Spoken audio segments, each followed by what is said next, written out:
Eu gostaria de trazer uma breve reflexão para a nossa alimentação espiritual hoje, uma vez que nós vamos fazer um culto de ceia e que é um memorial daquilo que a gente alimenta espiritualmente, né? Jesus disse que Ele é o pão vivo que desceu do céu, e nem só de pão viverá o homem, mas de toda a palavra que vem da boca de Deus. Então, um momento bem sublime e importante para a gente no culto agora é esse momento onde a gente vai dar ouvidos à palavra do Senhor. Um dos grandes mandamentos e convites do Evangelho e da Torá no Antigo Testamento, que o Deus fazia, Javé fazia ao povo de Israel, é para ouvir, né? Ouvir, ó Israel. E nós vivemos uma geração muito agitada, a gente tem dificuldade demais para parar e ouvir. Então a gente precisa dessa disciplina, de um horário marcado para a gente parar e ouvir, porque parece que o dia é curto, né? Você tem aquela sensação de que o dia é curto, você faz um monte de coisa, mas não consegue fazer tudo que você planejou e muito menos parar e ouvir.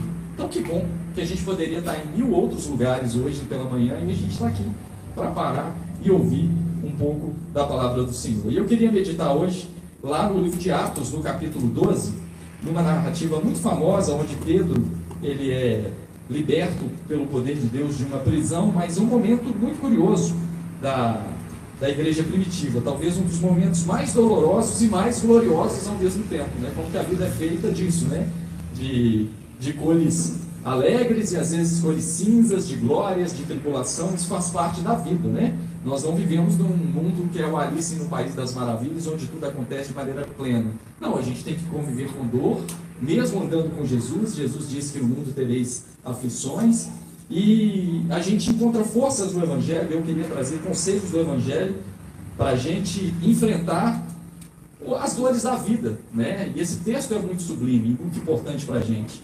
Eu estava lendo essa semana alguns textos na internet, alguns artigos, mostrando como que hoje a gente consegue valorizar a importância da espiritualidade para a vida humana como um todo. Para tudo, para você lidar com as dificuldades, para a saúde mental, para a saúde física. E isso é muito importante, porque quando a gente volta para a história, a gente viveu um momento na história humana, ali mais ou menos no ano 1500, 1600, né, século XVI, XVII, onde houve uma revolução científica e o homem se achou autossuficiente, que ele não precisava de Deus mais. Essa fase da história foi chamada de antropocentrismo. Antropo é o homem, centrismo é isso, antropo é homem, centrismo é centro. Então o homem estava no centro, todo mundo pensou que Deus ia morrer. Até alguns filósofos conjectuaram esse tipo de afirmação, achando que a religião ia perder a sua força, a fé ia perder a sua força. Principalmente ali depois da modernidade, onde teve a idade da razão, a gente teve a revolução científica, começamos, imagina que até um tempo atrás a gente orava pela pessoa quando ela saía de casa e ela demorou, você falou, meu Deus, põe seus anjos. Hoje a gente não ora mais por isso. Que bom que você ora, né? Espero que ore. A gente manda um WhatsApp, né? Então tá tudo bem, tá tudo bem. Aí você já tranquilo. Antes, o sujeito viajava, ia para outro estado, ia para outro país, você ficava ali no joelho do seu guarda. Hoje a gente tem tecnologia, a globalização, a internet. Então dá aquela sensação de que talvez a gente não precisa tanto de Deus mais. Né? Você passou um aperto, né? Foi numa cidade, não sabe o caminho, GPS, não precisa nem de orar para Deus dar um caminho, né? Dar uma direção. Né? Então, por que eu estou dizendo isso? Porque era para a gente estar vivendo na época agora que o homem era autossuficiente, que não precisava de Deus, que não precisava de espiritualidade. Só que é justamente o contrário. Quanto mais informação a gente está tendo, quanto mais conhecimento, quanto mais tecnologia, mais o ser humano está precisando de espiritualidade. Médicos recomendando você ir para a igreja, gente.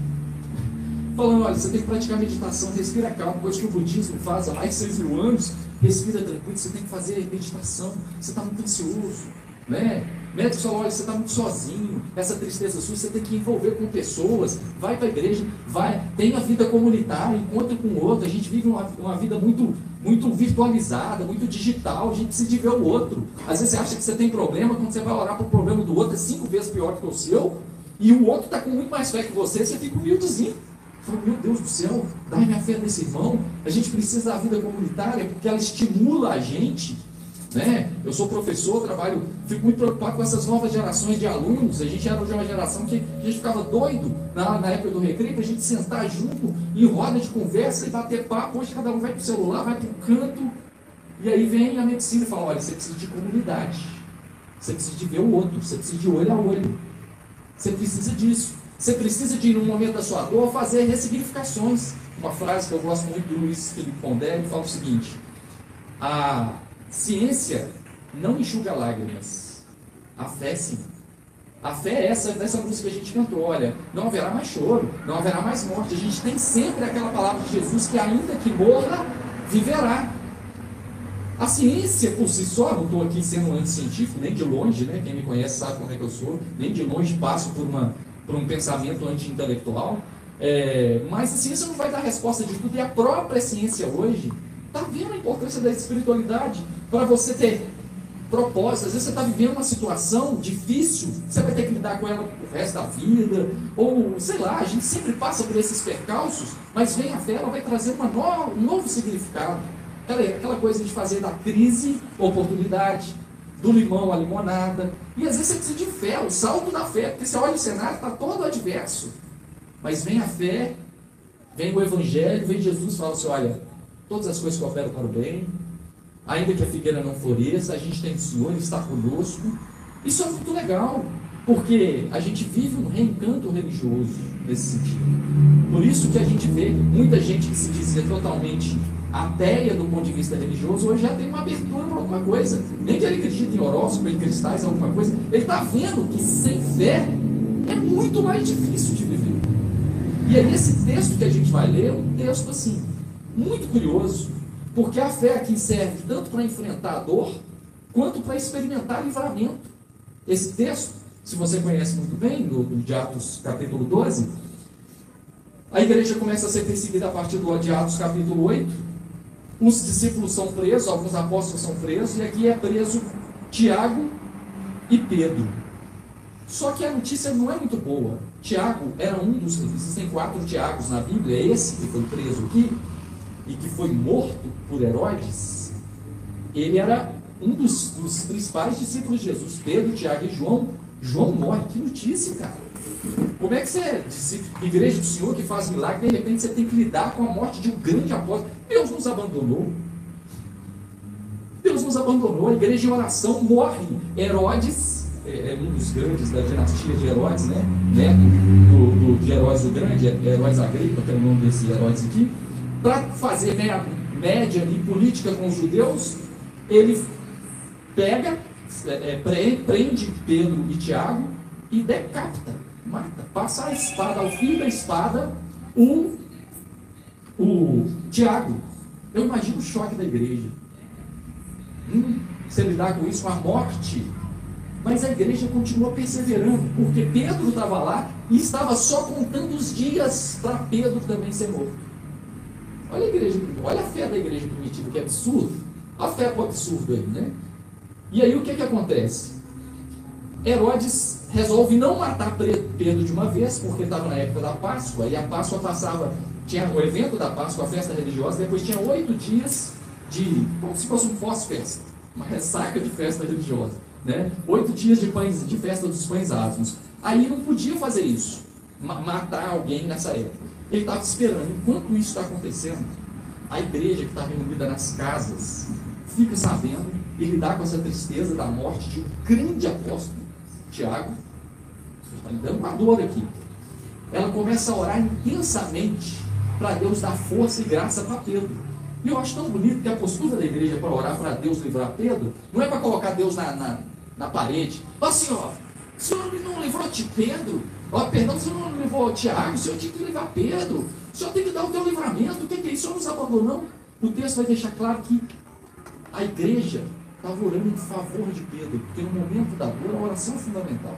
E a história continua. Se você lembra dessa história, a igreja em oração incessante, Deus envia um anjo.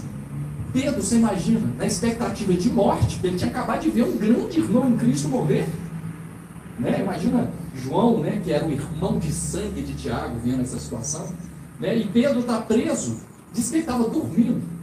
Gente, como é que dorme depois de perder um grande irmão em Cristo?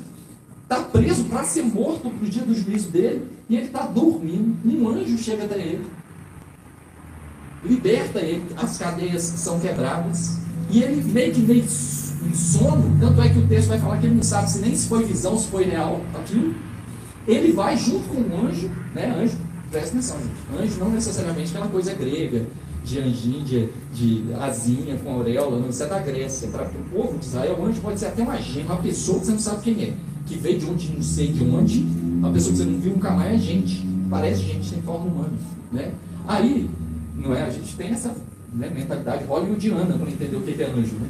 Aí o texto mostra que o anjo foi abrindo as portas, os guardas, tinha quatro guardas vigiando. As cadeias foram abertas e Pedro sai junto com eles. Sai junto com o anjo. Depois que ele sai, ele cai em si e o anjo some. Essa pessoa que abriu as portas, ele some. Não fala que desapareceu. O texto não dá detalhe disso, sumiu assim. Não. O texto fala que Pedro caiu em si, sabe o que ele fez? Deu no pé. Correu. Ó, Deus me livrou, mas eu também agora tenho que fazer a minha parte.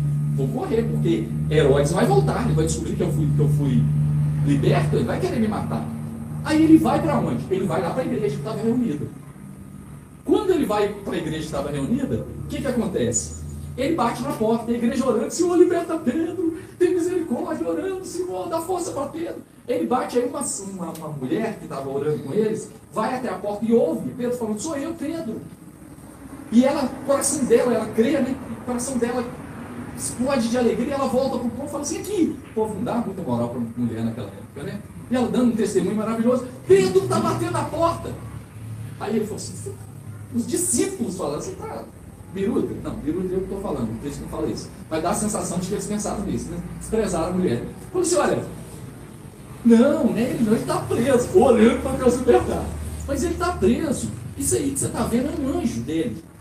Tinha o Russell Shedd, que é um grande teólogo abrasileirado, né, já faleceu, ele fala que existia uma crença no anjo da guarda, no costume judaico, isso é muito comum até no meio cristão, né, de que você tinha um anjo que era a sua imagem. E ele falou assim, não, você viu é um anjo, não é ele mesmo não. Aí ele bate de novo, aí o povo vai até a porta, abre e vê que é Pedro. Olha que livramento maravilhoso. Só que esse texto ele é muito rico, porque ele está cheio de coisas bacanas para nós. E eu queria trazer quatro conselhos para nós, nessa narrativa, que está no capítulo 12. E o primeiro conselho, para a gente saber lidar com essas dores da vida, né? A gente está falando aqui que a igreja está lidando com a morte de um e a glória da libertação de outro. Gente, a vida é assim.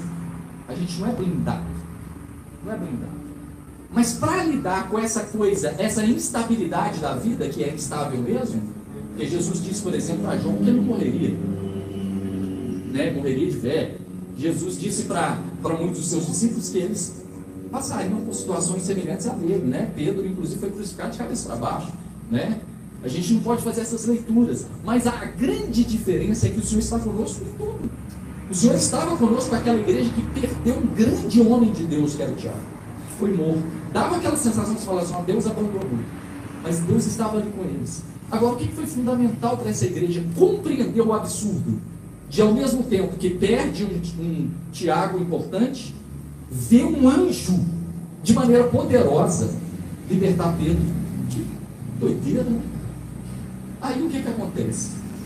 O primeiro conselho que essa igreja nos ensina, que o Evangelho nos ensina, é que em qualquer momento da vida, especialmente nos momentos de dores, a oração é o refúgio da alma. A igreja, ela não orou de maneira amargurada. Senhor, por que o Senhor deixou? Como que pode deixar morrer Tiago? Não. O texto vai dizer no versículo 5 do capítulo 12, assim, olha, Pedro, pois, estava guardado no cárcere, mas havia oração incessante a Deus por parte da igreja a favor dele. Ah, isso aqui é bonito demais. Porque a oração, ela não muda Deus. Tem que estar no desígnio de Deus. A oração muda a gente. C.S. Lewis falou isso. Né? O autor C.S. Lewis falou assim, olha, a oração não muda Deus, ela muda a gente, muda a sua postura. Eu falo assim, a igreja está assim, olha, eu não sei. Senhor, nós pedimos que seja feita sua vontade, igual Jesus no Getsemane. Liberta Pedro. Mas, e se matar Pedro? Se matar, Senhor, seja com ele. Olha que doideira. Seja com ele, dá força para Pedro. Né? Aí, Essa é a grande oração. Uma outra frase muito bonita que eu gosto de Martinho Lutero, sempre cito Lutero, ele fala assim, olha, não oramos para lembrar Deus de nossas necessidades, porque Deus já sabe, ainda que a palavra não chegou à minha boca, mas para nos convencer da dependência dele. É o que Jesus predisse várias vezes que ele mesmo ia ser morto na mão descia para Jerusalém, ser morto na mão dos sacerdotes e tudo mais. Mas na hora dele enfrentar ali o pré-morte dele, a pré-crucificação, quando ele vai para o Getsemane, Jesus orou sabendo que ia ser feita a vontade do Pai, porque essa era a missão dele. Mas por que ele orou? Porque a oração é o que nos fortalece nessa hora. A oração é que muda o nosso interior. Lutero vai dizer uma frase que eu gosto bastante, ele fala assim, olha, a gente às vezes ora por causa da nossa preocupação. Aí Lutero vai dizer assim, ora e deixe Deus se preocupar. Porque é isso que a ciência está falando. Olha, procura uma oração, procura uma meditação. Às vezes você está vivendo um momento emocional delicado. Oração incessante é isso. Não é ficar aquela petição, porque Deus sabe, né? Não, Deus, me dá de novo, me dá de novo. Não, é falar assim, ó, está difícil aqui. Abre o seu coração, faz a meditação, a lectio divina. Tem tantas práticas espirituais para nos fortalecer diante do momento de dor. Eu não tenho vergonha de dizer isso. Não tenho vergonha. Sempre quando eu estou passando os maiores apertos da minha vida, os momentos que eu mais oro. E graças a Deus por isso. Às vezes a gente fica com vergonha. Ai meu Deus, desculpa. É porque eu oro mais quando eu estou apertado. Não. Tem que orar mesmo, meu irmão. É nesse momento que a oração incessante faz toda a diferença. Talvez você está vivendo um momento difícil. Um momento que tem esse contraste. Às vezes uma alegria, mas uma dor também. Aí o convite do Evangelho é: ore e deixe Deus se preocupar. Coloque na mão de Deus. Né? Deus é o nosso divã, o Senhor é o nosso terapeuta. Fala com Ele, conta para Jesus onde é a sua dor. Senhor, me dá força. Senhor, mas se isso não acontecer, muda o meu interior, muda a minha disposição interior. Oração em favor de Pedro é isso. Senhor, não sei. Não sei se ele vai morrer, porque ele morreria, porque ele morreu depois, né? Os caras tinham esse trabalho. Não sei se ele vai morrer pela mão de Herodes Agripa, mas Senhor, seja com Pedro. Senhor, seja com o enfermo que está lá no hospital, dá força para ele curar, mas o salmista fala que Deus afofa a nossa cama da enfermidade. Olha que bonito. Então, o primeiro conselho do Evangelho é: a oração é o refúgio da alma. Está passando por uma momento de dificuldade, a oração é isso. Não é petição, aquela pedição de coisa, né? Minha mãe usa muito essa expressão, né? Mas essa pedição de coisa não é você falar assim: olha, está difícil, eu estou colocando diante de ti, estou levando ao Senhor as minhas ansiedades. Esse é o primeiro conselho. O segundo conselho é bacana demais, né? É aquele que eu acabei de narrar para vocês na narrativa. Que quando Pedro viu que ele foi liberto pelo poder de Deus, por intermédio de um anjo, e ele está livre, Pedro não ficou tentando Deus, só assim: agora não morro mais. Ó. Claro que eu não morro mais, eu fui liberto por Deus por um anjo. Agora eu sou inabalável, tem um monte de crente que acha que é super crente. Que nada de ruim vai acontecer com ele, porque ele é a menina dos olhos de Deus, é um paparinho de Deus. Né? Aí, Pedro, com bom senso, ele fala: olha, o impossível Deus fez, agora o possível eu vou fazer. Vou correr. O texto vai dizer lá no versículo, eu até botei, versículo 11, o seguinte: então Pedro, caindo em si, olha o texto falando, caindo em si, opa, eu sou ser humano, não vou contar que um anjo vai vir sempre. Então Pedro, caindo em si, disse: agora sei verdadeiramente que o Senhor enviou o seu anjo e me livrou da mão de Herodes e toda a expectativa do povo judaico. E lá no versículo 17, no final do versículo 17, fala assim: olha, e saindo, Pedro saindo, retirou-se para outro lugar. Esse outro lugar provavelmente era uma cidade de refúgio. Sabe por quê? Por quê? O impossível está na mão de Deus. Não é aquilo que está no nosso alcance, a gente tem que fazer. Você está vivendo um momento de dor, cuidado com a procrastinação. Sabe o que é a procrastinação? Ah, meu Deus, isso acontece só comigo. Comigo é mais difícil. Comigo é assim, a gente fica parado. E muita da sua cura, da sua melhora, depende de você. Olha o mineiro falando: você, de você. Depende de você. O segundo conselho do Evangelho é: confie em Deus, mas faça tudo que tiver ao seu alcance. Santo Inácio de Loyola, um reformador da igreja no cristianismo no 1600 mais ou menos, ele vai falar: ore como se tudo dependesse de Deus e trabalhe como se tudo dependesse de você. Foi o que aconteceu com Pedro. Quantas das nossas curas é isso? Você vai ficar ali rapando naquela, né, rapando suas feridas? Não, muda. Transforma a crise em oportunidade. É uma situação difícil, um milagre impossível Deus vai fazer. Você está orando, você está colocando. Mas o que você pode fazer para melhorar? Para mudar seu astral? Acorda de manhã, abre a janela, põe claridade, coloca uma música, música terapêutica, sai daquela ladainha, daquela tristeza, muda o ambiente, muda seus hábitos. A ciência está falando isso, a medicina está falando isso. Você muda a saúde mental, vai desenvolver, desliga o celular um pouco, sai dessas notícias ruins. Muda, o que você pode fazer? Pedro não tinha mais o que fazer, o anjo libertou. A partir daí, Pedro caiu em si e fugiu para outra cidade. Cuidado com a paralisia espiritual. O que posso fazer para a minha cura? O que eu posso fazer para a minha mudança, para a minha transformação? Tem muita coisa que está no nosso alcance. E Deus não vai fazer. Tem Senhor, queria tanto que o Senhor me desse a bênção de emagrecer. Não, gente, faz exercício, isso que dieta. Né? Deus não vai te emagrecer, vai mandar um anjo para você emagrecer. Está na sua mão. Ore como se tudo dependesse de Deus, mas trabalhe como se tudo dependesse de você. Tem coisa que eu sei.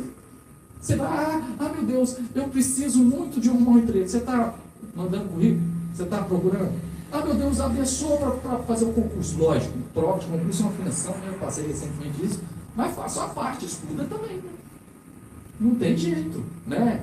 O pastor Ed Rebekiewicz fala que a nossa história ela é feita por 4 mãos. 2 nossas e 2 de Deus. Aí a gente tem parte nisso. Então, o segundo conceito do Evangelho é talvez você está vivendo um momento de dor onde você pode fazer alguma coisa para melhorar. Qual foi a dificuldade de Jesus para curar aquele homem paralítico no tanque de Betesda?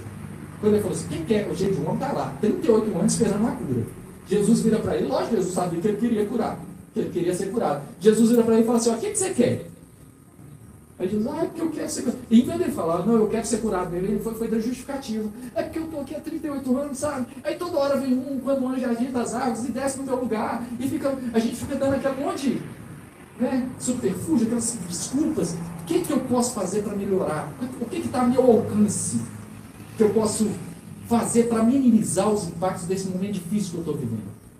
A primeira coisa é a relação. Deus vai fazer o que está na parte dele. A segunda coisa é a minha atitude. O terceiro convite, o conselho do Evangelho para nós aqui, é que a gente tem que tomar cuidado com as crenças equivocadas que podem nos impedir de ver a bondade de Deus conosco. O líder estava falando aqui no momento do ofertório, como que a gente tem que tomar cuidado com essas doutrinas humanas que nos atrapalham a enxergar Deus. Você está num momento difícil. Você tem que, ao mesmo tempo, depender de Deus e fazer a sua parte também, e melhorar, mudar os seus hábitos. Mas aí, às vezes, tem sempre uma doutrina humana que atrapalha. Foi o que aconteceu com os discípulos. Né? A mulher foi lá e falou, olha, Pedro está aqui. Aí foi nada. Isso aí é um anjo da guarda dele, isso é uma crendice. Você está vendo coisas. Olha só, como que uma teologia errada pode te atrapalhar a enxergar Deus. Uma doutrina humana pode te atrapalhar a enxergar Deus. Em vez deles verem, olha, Deus não nos abandonou, Tiago morreu, mas Deus libertou Pedro. Tiago estava na agenda de Deus de Tiago morrer, ele está lá em Cristo, né? Já lá, aleluia. Mas Pedro, Deus libertou Pedro, Deus está conosco. Experimentamos um luto amargo da morte de Tiago, mas Deus está conosco porque Ele enxuga as nossas lágrimas. Olha que bonito, mas eles tiveram dificuldade de entender isso. Porque quando Pedro bateu na porta, eles falaram que não era, porque era uma crendice. Esse deve ser um anjo dele. Aí ele teve que bater, não, sou eu aqui, ó, seus tardio em crer. Por quê? Doutrinas humanas nos atrapalham. Tem gente que tem uma dificuldade enorme de entender que Deus é bom.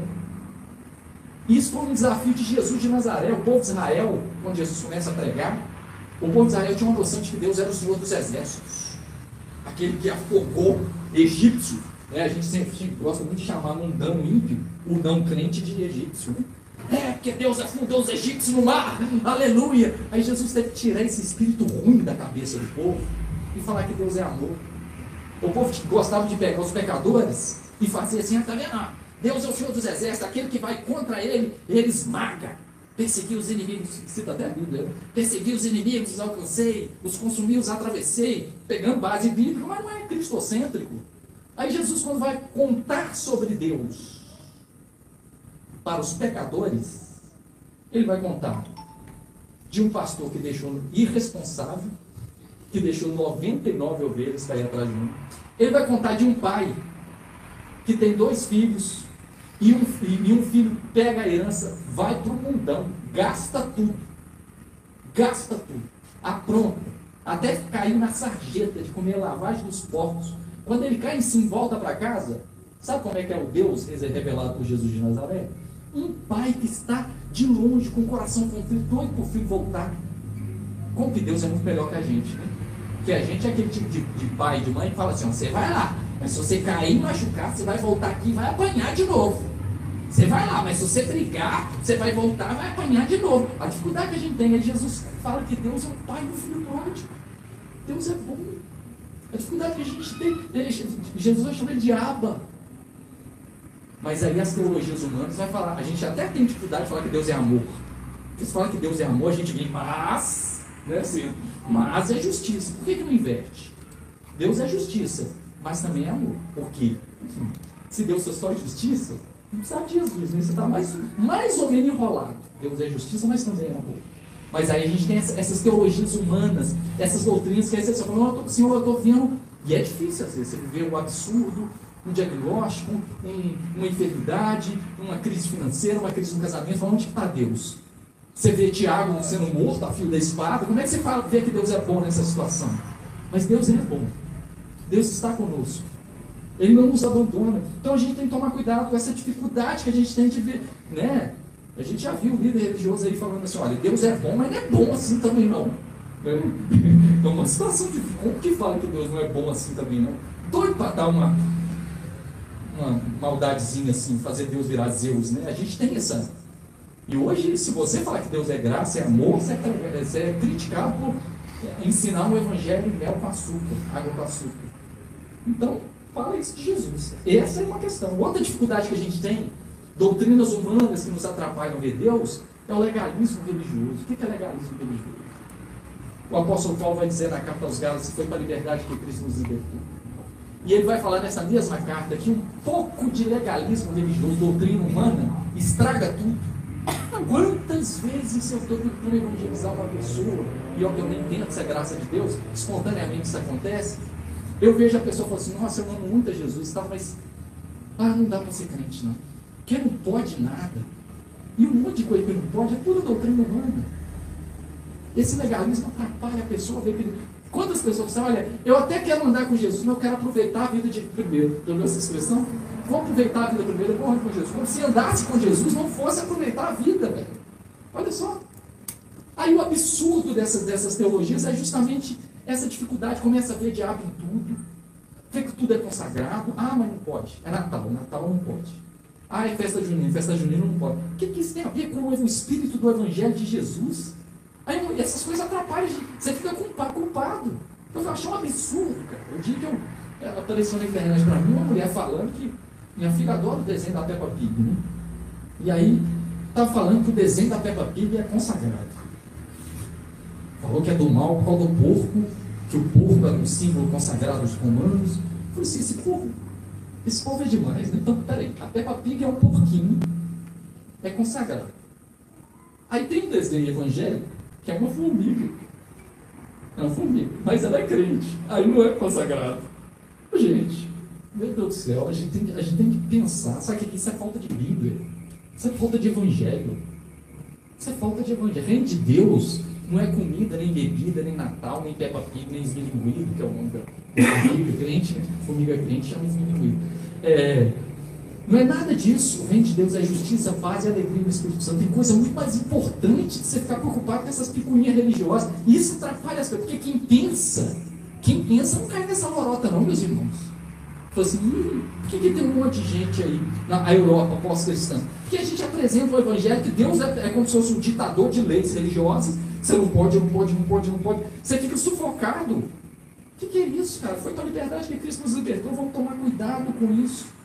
Tudo é do mal. O apóstolo Paulo, eu poderia te dar uma chuva de teologia bíblica aqui para te mostrar que todas as coisas são puras para os puros, mas por em tudo nada é puro. Se seus olhos forem bons, todo o seu corpo será luminoso, mas se seus olhos forem maus, quão grandes trevas serão. O que é isso? Nada recebido, tudo que é recebido com ação de graças, nada é recusável. Um monte de Deus. Mas a gente gosta porque o legalismo religioso, essa picuinha religiosa, ele dá aparência, né, de santo.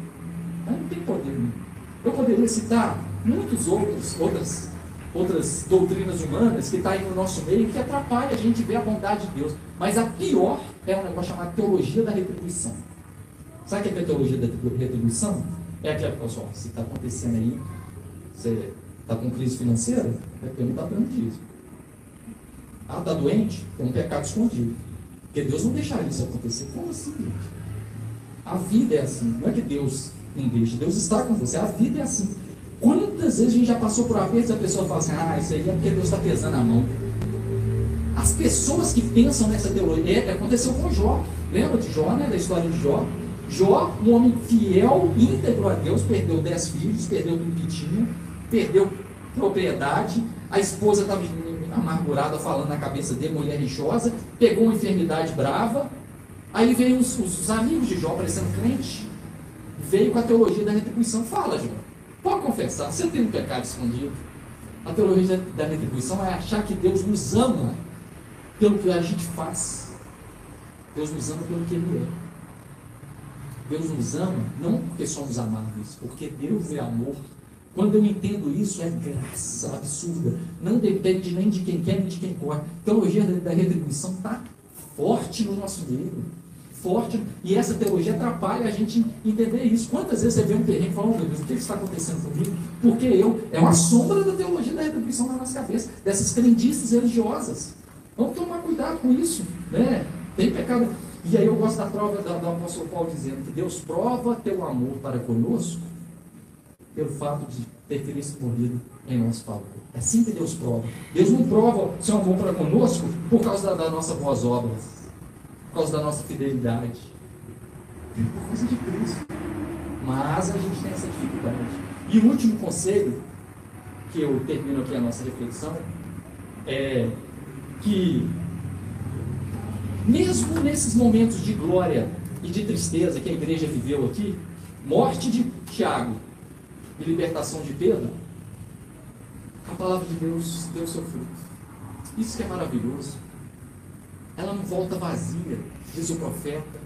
A erva seca, cai sua flor, mas a palavra do Senhor permanece. O texto vai dizer lá no versículo 24 assim, olha, entretanto a palavra do Senhor crescia e se multiplicava. No meio dessa coisa doida, de morrer um apóstolo, libertar outro. O que é que eu quero dizer com isso? Quando a gente anda com Jesus, a palavra de Deus vai dar o fruto, mesmo com as flores que a gente vai caminhando. Ela vai dar o seu fruto no seu coração. Ainda que a figueira não floresça, ainda que o homem exterior se deteriore, se corrompe, mas o interior se renova, ainda que eu ande pelo vale da sombra da morte, a palavra de Deus está aí. E talvez, meus queridos irmãos, você entrou aqui vivendo uma situação em que você precisava de alguns conselhos do Evangelho mesmo, para lidar com esse momento que você está vivendo. Guarde isso no seu coração. Ore incessantemente. Ore não é só para pedir a Deus o livramento, mas para abrir o coração, para fazer de Deus seu terapeuta. Segunda coisa, faça aquilo que está ao seu alcance. Ore como se tudo dependesse de Deus, trabalhe como se tudo dependesse de você. Terceira coisa, cuidado com as doutrinas humanas que te atrapalham de enxergar a bondade de Deus no caos. E quarta coisa, saiba que o Senhor está com você e a palavra dele não vai voltar mais. Amém?